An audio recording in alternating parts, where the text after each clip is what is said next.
పహల్గాం బాధితులకు ఇదే నివాళి. దాడుల వివరాలు వెల్లడించిన మహిళా అధికారులు, వీడియో సాక్ష్యాలు రిలీజ్ చేసిన కర్నల్ సోఫియా, తర్వాత టార్గెట్లు డ్యామేజ్ పై బ్రీఫింగ్ ఇచ్చిన వింగ్ కమాండర్ వ్యోమికా సింగ్ అంటూ ఒక వార్తను చూస్తా ఉన్నాం. అయితే మహిళా శక్తి ఏ రకంగా ఉందో మనం చూడొచ్చు.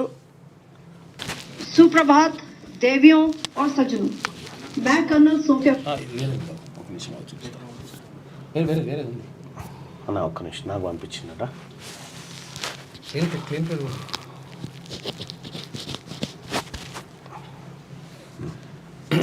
यह एलओसी से 30 किलोमीटर दूर था. लश्कर-ए तोयबा का बेस था जो रजौरी पुंछ में सक्रिय था. 20 अप्रैल 2023 को पुंछ में और 9 जून 2024 को तीर्थ यात्रियों के बस हमले में यहीं से आतंकी को ट्रेन किया गया था.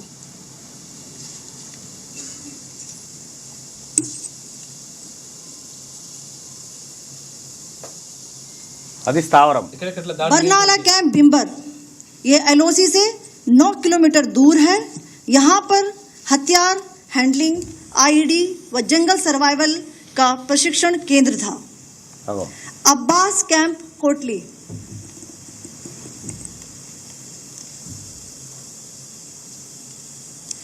ఇక్కడ కూడా यह एलओसी से 13 किलोमीटर दूर है.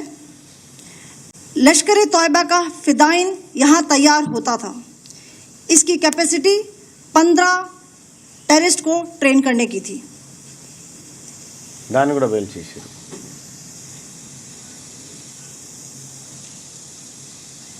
కోట్లీ ఇది. अब मैं पाकिस्तान के अंदर के टारगेट से अवगत कराना चाहूंगी. पहला, सर्जल कैंप सियालकोट.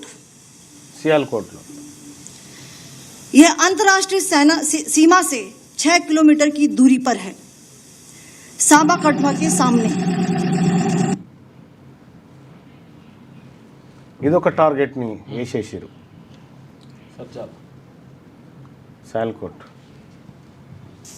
यह एलओसी से 30 किलोमीटर. సో ఇట్లా టార్గెట్లను ఎట్లా ధ్వంసం చేసింది వీడియో ఫుటేజ్లో సహా ఆర్మీ అధికారులు ప్రపంచం ముందు పెట్టడం జరిగింది. మొత్తానికి మహిళా అధికారులు అటు ఆర్మీ ఇటు ఎయిర్ ఫోర్స్ అధికారులు కూడా వీళ్ళందరూ కూడా ఏ విధంగా టార్గెట్లను రీచ్ అయినాం, వారు ఎంత దూరంలో ఉన్నాయి, ఎల్ఓసి నుంచి ఎంత దూరంలో ఉన్నాయి, వాటిని ఎట్లా మట్టుపెట్టినాం, అక్కడ ఎంతమంది ఉగ్రవాదులు శిక్షణ పొందుతూ ఉంటారు, దాని ఉగ్ర సంస్థ ఏంది, వాటన్నిటి వివరాలను కూడా నిన్న వింగ్ కమాండర్ వ్యోమికా సింగ్ కూడా బ్రీఫింగ్ చేయడం జరిగింది.